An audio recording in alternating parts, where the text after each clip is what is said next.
ang mga breakthrough sa buhay mo, hindi mapipigilan ang mga challenges. Hindi porket pakiramdam mong favored ka, hindi porket pakiramdam mo natanggap mo ang blessing, ibig sabihin nun, hihinto na si Satanas para ikaw ay guluhin at i-distract. Same thing with the nation of Israel. They just received deliverance. They just received provision. They just experienced Jehovah Jireh. Next week yan. Amen? But after all the miracle, and after all the provision, here comes Amalek. Tinugon ng Panginoon ang kanilang pangangailangan. Sinustain sila ng ating Panginoon. Pinatunayan ng Panginoon na hindi sila iiwan ng Diyos. At pinatunayan ng Panginoon na may malasakit sa kanila ang Panginoon. And yet, dumating pa rin ang Amalek. Dumating pa rin ang challenges. Kitang-kita nila ang evidence ng faithfulness ng Panginoon, pero dumating pa rin ang Amalek. And here's the twist. Hindi dumating yung Amalek 1 month later. Hindi dumating ang Amalek next year or next season. Immediately, habang nandun pa sila sa Rephidim, kung saan dumaloy ang tubig, while they are still enjoying the blessing, fresh pa ang blessing, nasa memory pa nila yung blessing, dumating ang Amalek. And this Amalek was so serious, they want to kill the nation of Israel while they are still enjoying the blessing. I believe this timing is very intentional. Kasi yung mga minsan ina-assume natin na daranas lang tayo ng battle kapag malayo ka sa Diyos. Pero may mga battle na dadaan sa buhay mo, hindi dahil malayo ka sa Panginoon, kundi daraan yung battle after a moment of victory.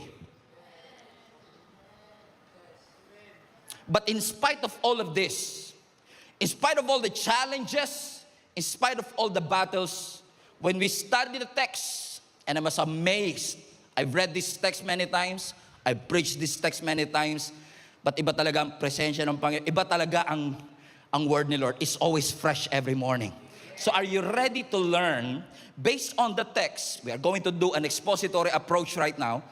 We are going to study the text and we can see that even though may presence ng kaaway, hindi nawala ang presence ng Diyos. First thing that you can learn from this is number one, even though may Amalek, the Lord covers you. Kahit may presensya ng kaaway, kitang-kita po natin na ang Lord kasama pa rin nila. Pansinin po ninyo ito. Ang sabi ng verse 8, balikan natin yung verse. Ang sabi po ng Biblia, while the people of Israel were still, highlight that part, were still at the Rephidim. Ulitin ko, yung Rephidim, dun sila uminom ng tubig.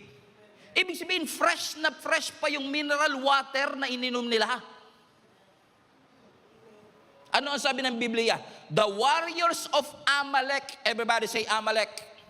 Kaya Amalekites kasi Amalek sila. Now, yung Amalek, yan yung laging pinapaalala ng nanay sa atin. Papunta ka pa lang, Amalek na ako. Everybody say, ang sabi ng Bible, ini-enjoy pa lang nila yung miracle, fresh pa yung miracle, fresh pa sa memory nila na ang Diyos nag-provide, and yet inatake sila ng Amalek.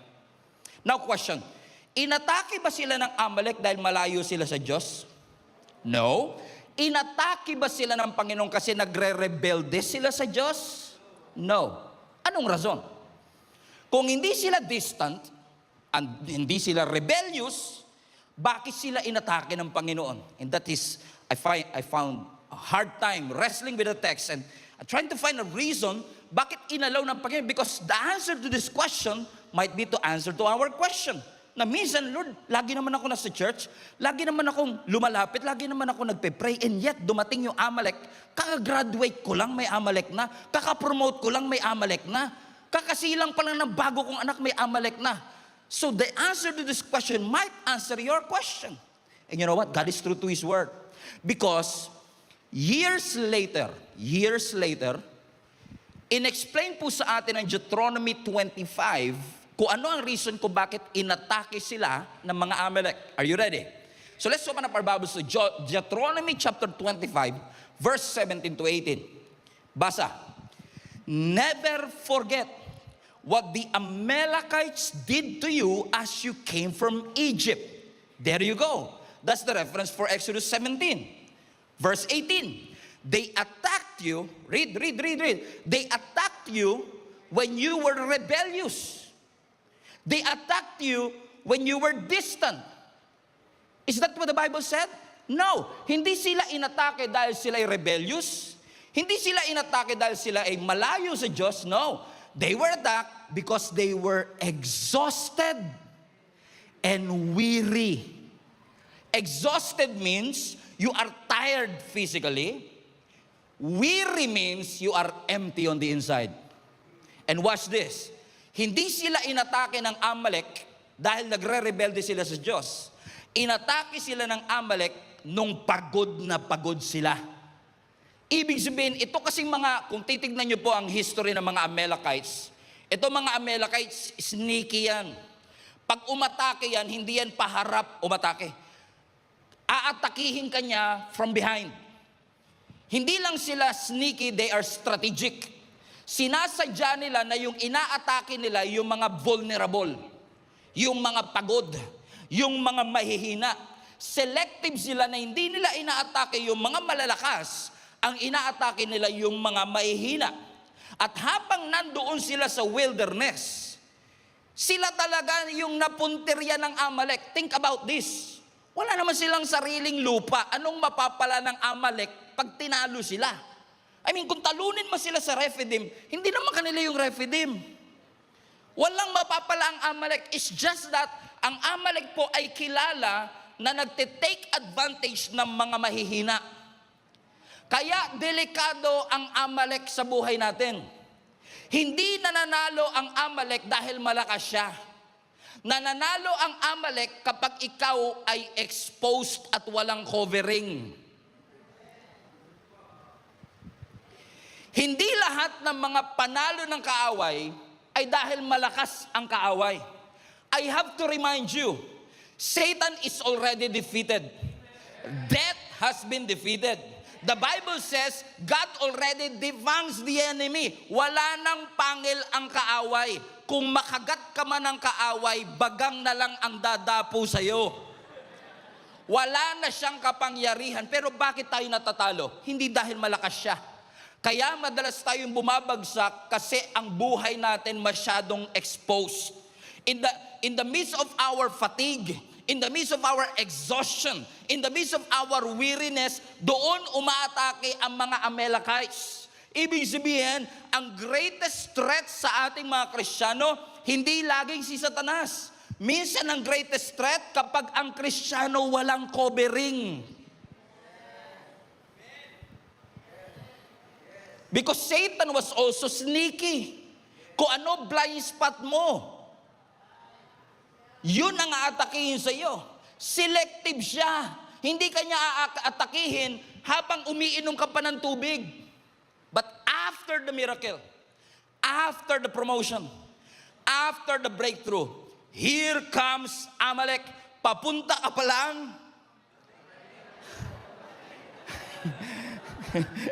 Everybody say Amalek. In fact, Amalek is more than just an enemy. Because through reading the scripture, makikita po ninyo that it was indeed the first time na nilabanan ng nation of Israel ang Amalek. Ito ang unang beses, pero hindi ito yung huling pagkakataon. Because kung titignan nyo yung verse 16, sabi dito, the Lord will have war with Amalek from generation to generation.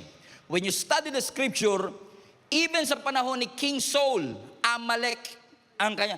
Naalala nyo nung nawalan ng anointing si King Saul kasi meron siyang itinira dun sa laban, Amalek yung kalaban niya nun. Si David, nakalaban ng Amalek. Hanggang kay Esther, nandun si Amalek. Ibig sabihin, itong Amalek is a picture of an enemy na hindi mo mapapabagsak sa unang laban. It is a picture of a pattern. It is a picture of a cycle. Kasi hindi lahat ng kasalanan mapagtatagumpayan mo sa unang araw. May mga kasalanan na nagiging pattern, nagiging cycle, mga temptation na paulit-ulit. Come on now. mga frustration na paulit-ulit, mga conflict na paulit-ulit, mga taong paulit-ulit pinapaalalahanan. That's why naniniwala ako, if you are addicted to something, if you're struggling with something, kung ikaw ay in bondage of something, may mga battle tayo na hindi porket hindi ka na nakapanood ng pornography ngayon tapos na ang laban.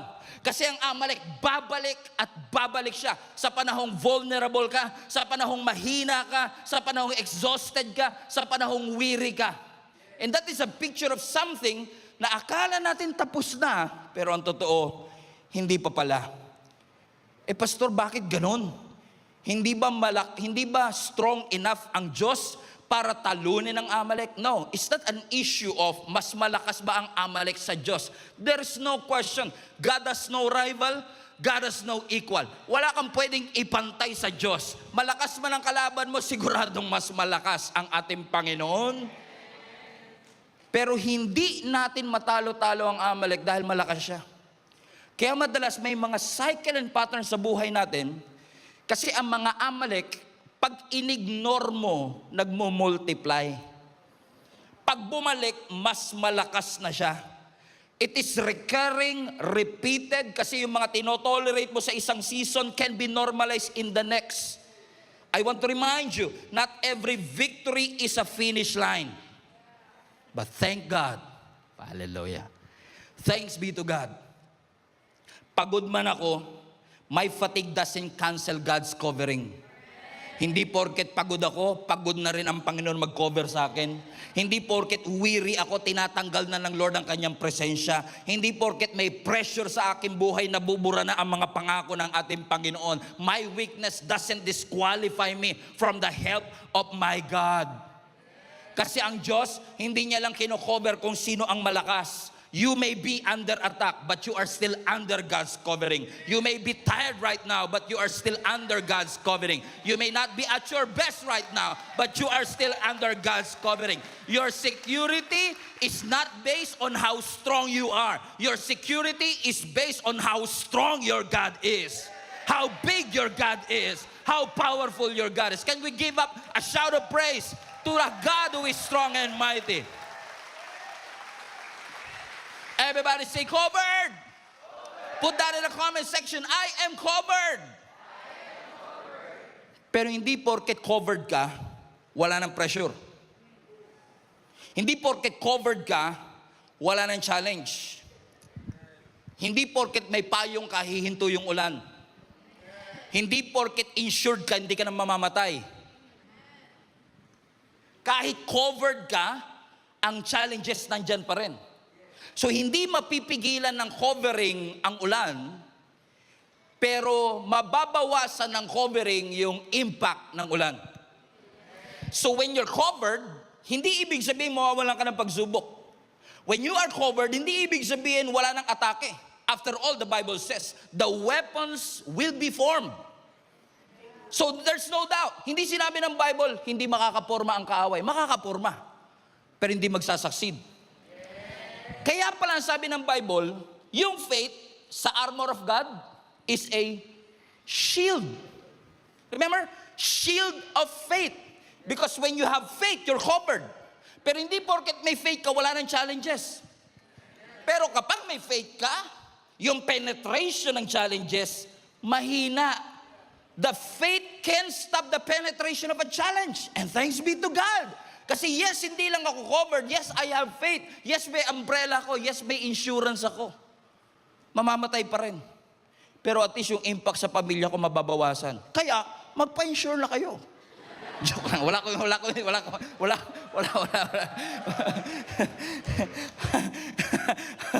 Amen? Come on now. Ang pananampalataya, hindi niya matatanggal ang mga atake sa iyong buhay. Pero, it can stop the penetration. How many among you are grateful that you're covered? However, ito na naman si Pastor. However, covered ka, hindi mapipigilan ng challenges. Pero hindi porket covered ka na, hindi ibig sabihin nun hindi ka nalalaban. Kasi even though ang nation of Israel was covered by His grace, covered by His power, kilala nila kung sino ang kanilang Panginoon. Pero ang sabi ng Scripture, Covered sila, pero hindi tinanggal ng Lord yung responsibility nila to fight back. They're still fighting. Covered, but still fighting. Covered sila, pero ang kaaway nandyan pa rin. Covered sila, pero hindi tinanggal ng Lord ang kaaway. Pero dahil covered sila, ineffective ang atake ng kaaway. Because God was covering Israel, yes, but still, Israel had to fight. And when they fight, the Lord instructed them something.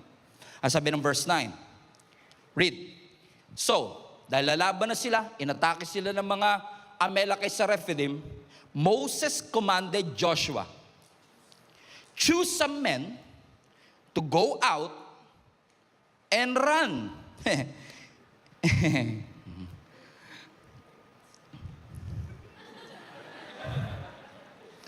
Alam mo nila, patunayan ko, mas mahal ako ng 9 o'clock kesa sa 3. Okay, guys. Pero pwede pa naman kayo bumawi. No? Choose some men to go out and fight the army of Amalek for us. Tomorrow, I will stand at the top of the hill holding the staff of God in my hand. So, sabi ng Bible, the first thing that God did, God covered them. Pero hindi porket covered ka, wala ka ng responsibility to fight. But when you fight, this is what you're going to do. Balik mo yung verse 9, anak. Ang sabi ng Lord, put the verse 9, Moses commanded Joshua, highlight this part, choose some men. Pumili ka ng mga tao. So pipiliin mo kung sino ang ating isasamang mga soldier. Pero hindi mo lang sila pipiliin, yung pinili mo must go out, and highlight this part, and fight the army of Amalek. So pipili ka ng tao, at yung pipiliin mo, lalaban. So si Joshua, together with these chosen people, they will fight. Kasi sabi ng Bible, no? Choose some men to go out and fight the army of Amalek for us. Teka, para sa'yo? Ikaw, sir, saan ka? Here comes next. Tomorrow, I will, highlight this part, I will stand at the top of the hill holding the staff of God in my hand. So here's the question. Covered ba sila? Yes, pero sabi ng Lord, hindi porket covered kayo, hindi na kayo lalaban. Here's what you're going to do. Pumili ka ng mga kakampi natin, lalabang kayo. Punta kayo doon sa baba, lahat ng mga pinili mo mga tao, at kayong lahat ay lalaban sa mga Amalek for us. Asan ka, boss? Sabi niya, tomorrow, I will stand on the top of the hill. Tatayo ako dito, ang sabi ng Bible, holding the staff of God in my hand. Sir, ibig niyo po bang sabihin, espada hawak namin dito, tapos ikaw hawak mo rito, tungkod? Boss, ikaw leader. Comprende? Why? Because yes, God covers you. But watch this, but God also, number 2, God positions you. So binigyan sila ng Lord ng dalawang posisyon. Dalawa posisyon nila. Ang sabi ng Bible, si Joshua, kasama yung kanyang mighty men, lalaban sa baba. Pero si Moses, nandito sa ibabaw. So si Moses, nandito siya sa ibabaw, siya ang bird's eye view. Ah, galing. Nice one, nice one. Replay. Pero si Joshua, they will do the hard job. Sila yung gagawa ng matitinding trabaho kasi sila yung lalaban sa mga Amalekites.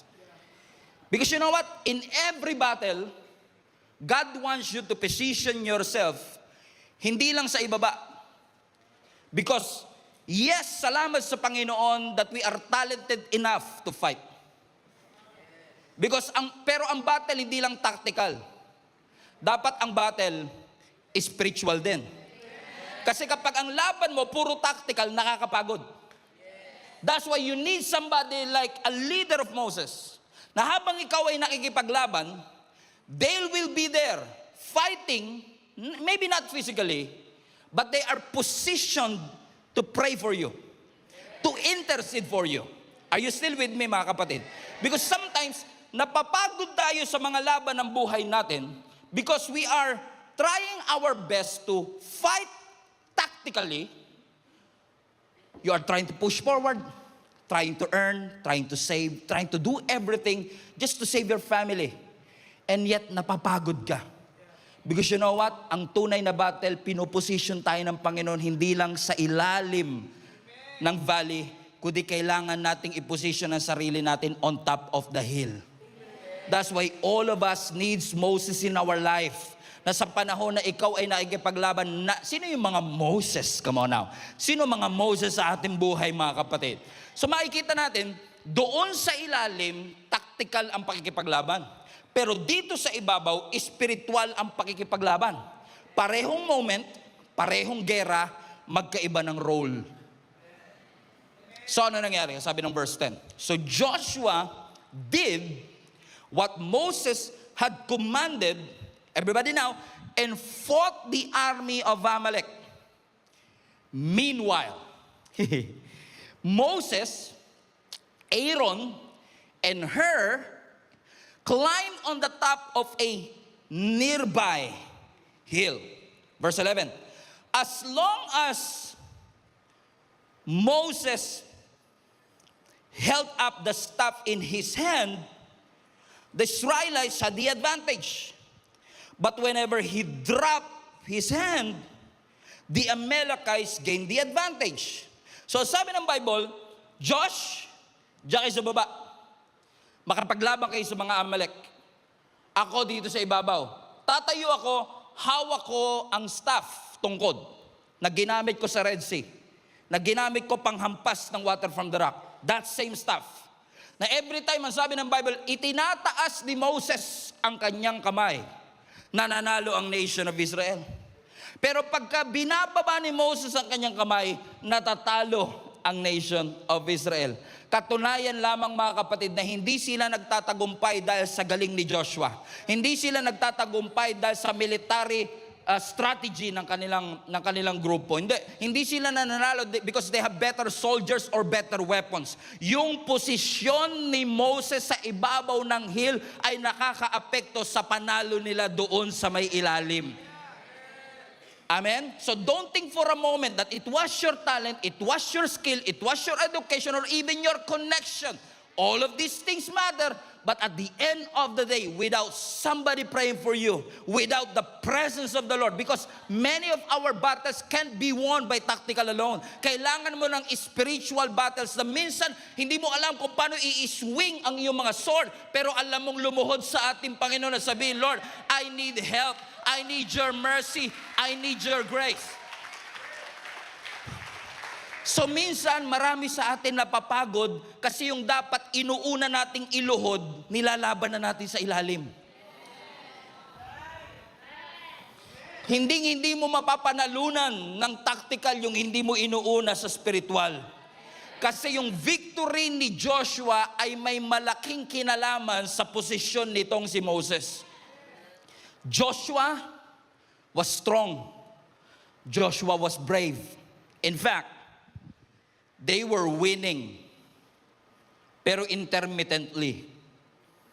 Putol-putol ang pagkapanalo. Bakit? May mga enemy sa buhay natin na hindi mo mapapanalunan just because you have better strategy. Mapapanalunan mo kapag dependent ka sa Diyos. Minsan hindi mo alam, anong kinalaman ng pagtaas ng kamay ni Joshua sa pagkapanalo ko sa ilalim? Pero di ba, hindi pa ba kayo nasanay sa Diyos? Iba talaga pamamaraan ng Diyos sa pamamaraan natin. His ways are greater and higher than our ways, and His thoughts are greater and higher than our thoughts. Remember Joshua chapter 6, Jericho wall.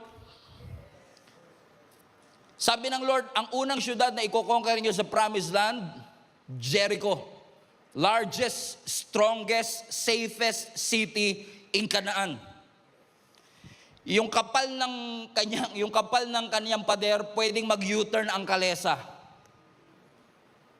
Pero ang sabi ng Lord, your military strategy is off the table. Umikot kayo once a day, But His ways are higher than our ways.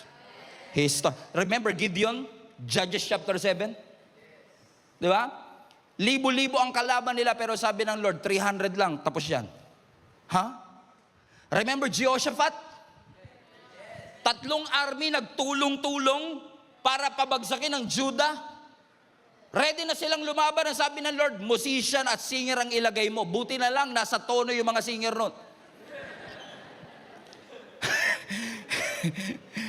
Posible rin na kaya nalito mga kaaway kasi wala sa tono eh. Pero sino man naman ang mag-aakala na pwedeng papanalunin ng Panginoon without them even fighting? Why? Hindi lahat ng battle madadaan mo sa tactic, galing, talento, skills, and better strategies. No, sometimes all you need to do is kneel down and pray. Erase mo yung banner yan and remind yourself who your God is, who you are representing to, and who you belong to. Come on, palapakan natin ang ating Panginoon. So maganda. Masama bang magplano, Pastor? No. Ayusin mo, planuhin mo, isolve mo, push harder. Pero hindi pwedeng tulak ka ng tulak, plano ka ng plano, ayos ka ng ayos, pero napakahina ng prayer life mo, kapatid. Magandang may tactical advantage. You cannot fix your marriage just by these tactical things. I need more effort, I need more control, I need more strategy. But you need more prayers. 2. Hindi mo maayos ang wrong habits, ang stress, ang anxiety just by the... No. If you have better weapons, you can perform good. But if you forget who your God is, you will drift. At pag ikaw nag-drift, mas mahirap yan because ang problema mo, direction sa ating Panginoon. Pwedeng napakarami mong activity, pero asa ng prayer? Napakahusay natin sa isang bagay. Puro excellence. Asa naman ang dependence mo sa Diyos? Puro output, pero asa ng covering mo? Wala naman sigurong tao at Kristiyano na gumising kaninang umaga. Sabi niya, parang gusto kong lumayo kay Lord today. Wala naman siguro ganun, di ba? Yung paggising mo kagad, parang ang lapit na masyado ni Lord, gusto kong lumayo naman. Wala namang paggising nila sa umaga, gumising silang pagod at na-realize na lang nila ang layo na ng Panginoon, nagrebelde na pala ako sa Kanya. Karamihan ng drift natin at paglayo natin sa Diyos nagsimula sa, Lord, ngayong season lang, busy lang talaga eh.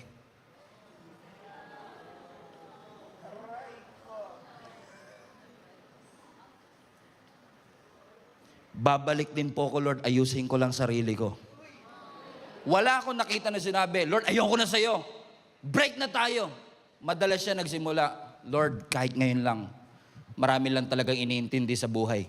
Yun ang hindi ko maintindihan. Ang dami mo pa na palang iniintindi, yung makakapag-solve, iniwan mo pa. Marami ka na palang iniintindi, bakit mo iiwanan ng Panginoon? So, ibig sabihin, mas may tiwala ka pa sa bangko mo. Mas may tiwala ka pa sa alam mo. So magaling ka sa tactical, pero hindi lahat ng battle mapagtatagumpayan ng galing at husay. Ligo at dasal. Kailangan. Sabi mo sa katabi mo, may pag-asa ka pa. May pag-asa pa yan.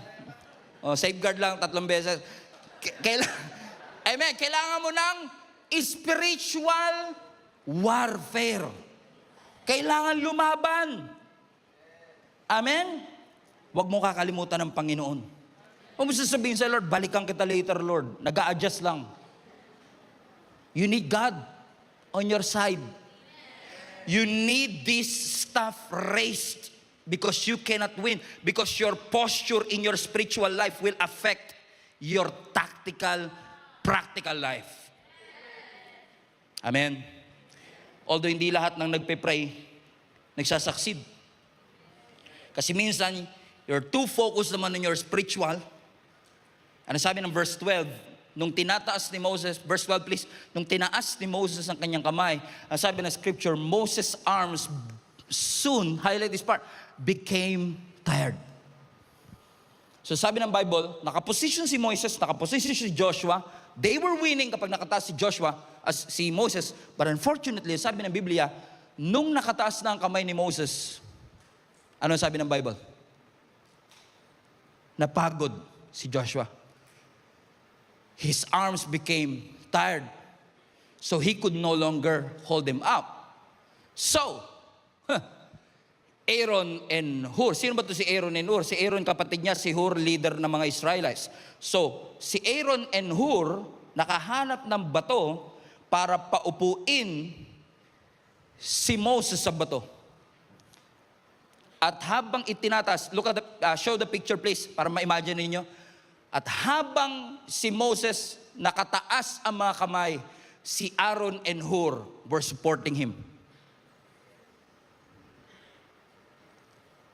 But there was never in the text na nabasa nating Aaron complained or Hur complained. Because I tell you this, hindi po maganda yung position na ito. First, nung nanalo ang mga Israelites, celebrate sila, panalo tayo, panalo tayo. Ikaw Aaron, ano ginawa mo?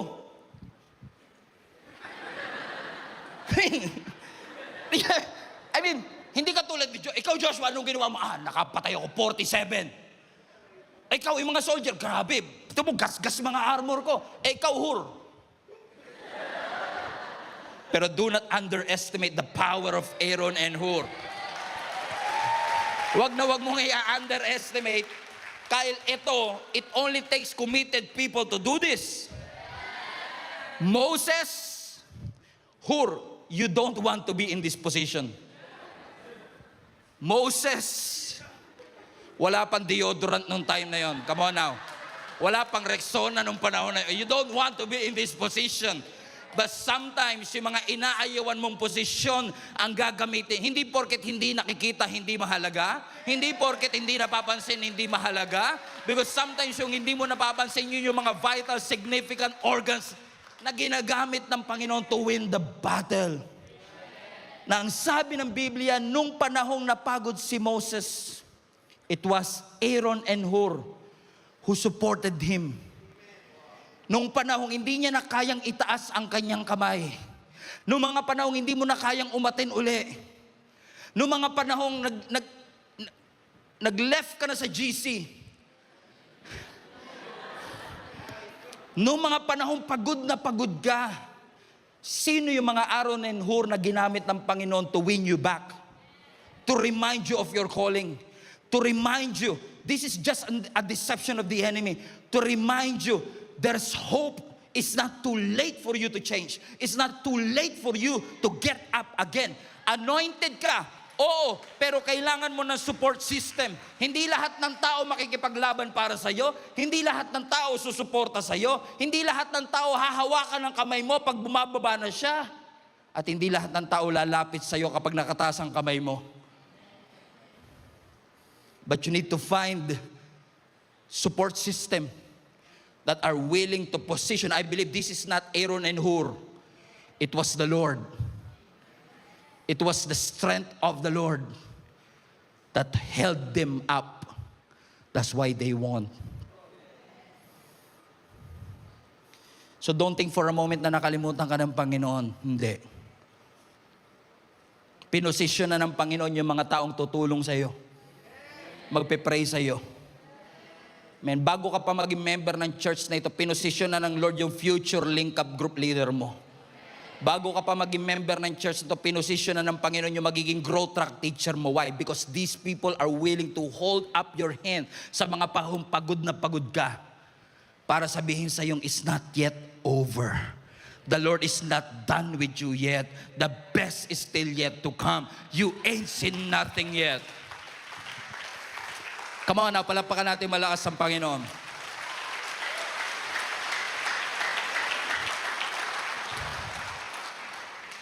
So ibig sabihin, walang binatbat ang Amalekites sa Israel, pero naging problema ni Moses yung kanyang pagod.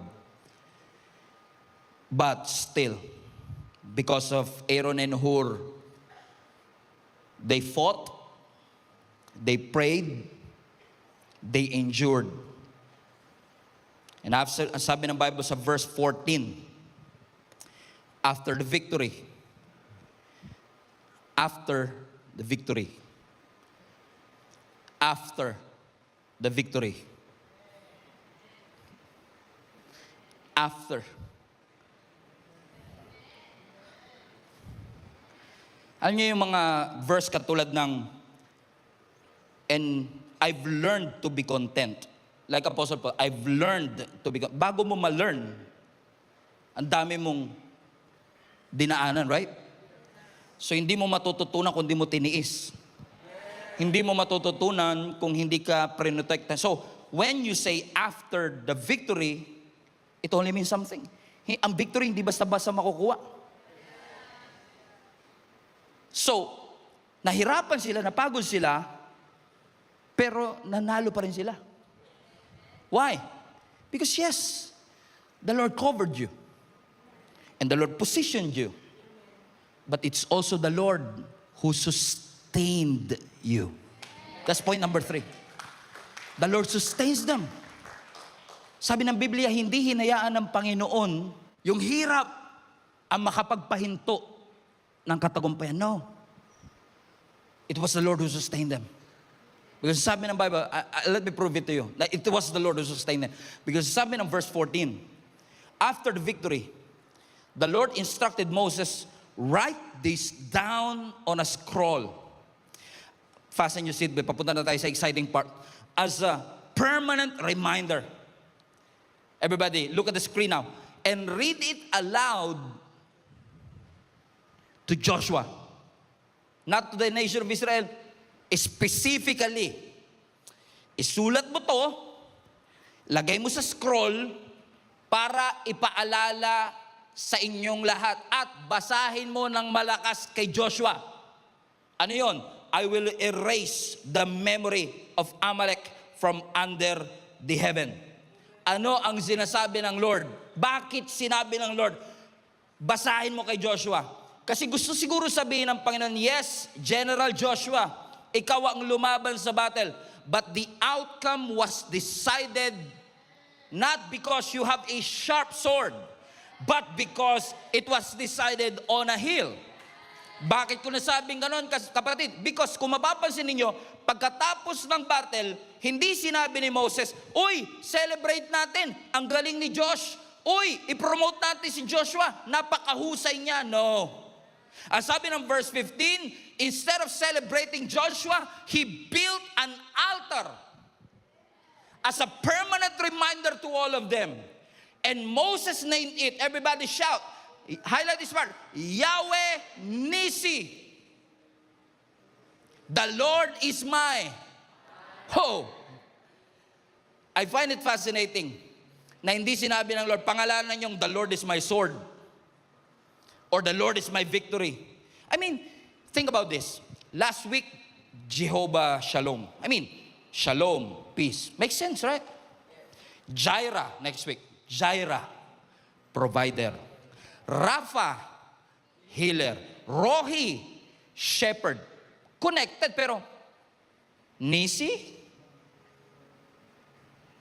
banner.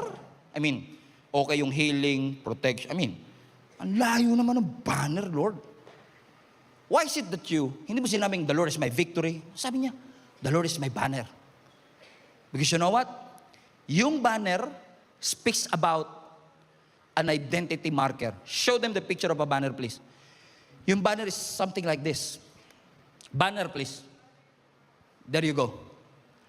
A banner is a symbol of identity marker. Parang flag ng Pilipinas. Parang uniform ng basketball team. Yun yung nagre-remind sa kanila kung ano yung nirarally nila para magtagumpay. So when they won after the victory, hindi sinabi ng Panginoon, the Lord is your sword, the Lord is your victory. No, the Lord is your banner. Because probably some of them, while fighting in the valley, fighting with Joshua, some of them also get tired. Napagod din sila.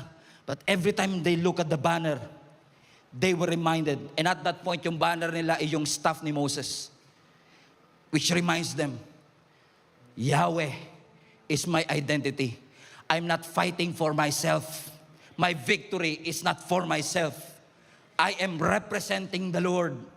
I am representing who my God is. So kahit napapagod ako, nagkakaroon ako ng iba yung lakas uli because I was reminded, teka lang, this is not just for me anymore. This is for the Lord. Amen. You are fighting under the name of Yahweh Nisi. The Lord is your banner. It's not your victory. It's the Lord's victory. It reminds you, who do you belong to? Who are you representing? Is it worth it? Are you still under His covering? When you say the Lord is my banner, Yahweh Nisi, you are reminding yourself, I know I belong to the Lord. I know I represent the Lord. I know my victory comes from the Lord. I refuse to fight life's battle outside the Lord. That's why He named Him Yahweh Nisi, the first and only mention of the word Nisi. Sabi ko nga, Lord, bakit dito sa Rephidim? Bakit hindi dun sa Red Sea? Hindi dun sa Mana? Bakit dito? Because I believe God is not just teaching the nation of Israel how to win. They are teaching them how to remain fighting under His name. May na-realize sila nung araw na yon. Na-realize nila hindi sapat ang lakas ko para manalo. Nananalo ako kapag naitataas ang pangalan ng Panginoon. I am not winning because I'm talented enough. Because hindi itinaas espada. Ang itinaas ay banner.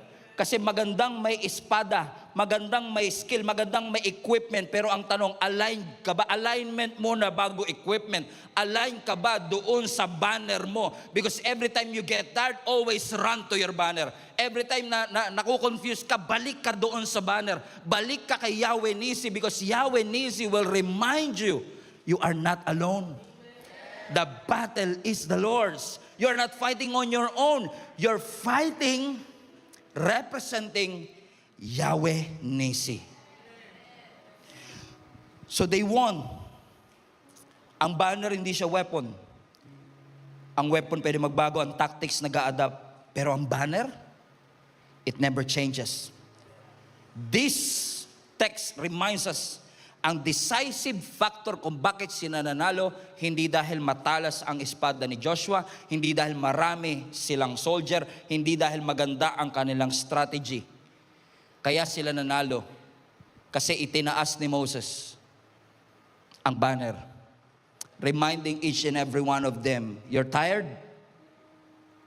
Alam kong gusto mo na sumuko. I know you're tired, but remind yourself of your position. You are under Yahweh Nisi. So pag emotion lang, minsan gusto mo na sumuko, pero every time na babalik at titignan mo yung flag, Lord, thank you. That my position in you is not based on my emotion. I'm tired. I want to quit. I want to end everything. But every time I look to the banner, I was reminded, I was not alone. Hindi ako nag-iisa, kasama ko ang Panginoon at hindi ako pababayaan ng Panginoon. Hindi ako iiwan ng ating Panginoon. I belong to Jesus. I belong to His kingdom. I belong to Yahweh Nisi. Is there anybody here na makakapagpatunay? Gustong-gusto mo nang huminto, but every time you've been reminded, you are the son of God. You are His daughter. You are the child of the Most High God. You are forgiven, restored, redeemed. And every time you remind yourself of that, nagkakaroon ka ng panibagong lakas. Because you know, this battle has already been won by my Lord Jesus Christ more than 2,000 years ago at the cross. And I know Satan may look big, Satan may look strong, but it's not stronger than my God. It's not bigger than my God. Because my God is bigger, higher. My God is powerful. No rival, no equal. Wala kang pwedeng ipantay sa Kanya. Wala kang pwedeng ikumpara sa ating Panginoon. Wala kang pwedeng ihambing sa ating Panginoon. Because every time you remind yourself, my God is my banner. My God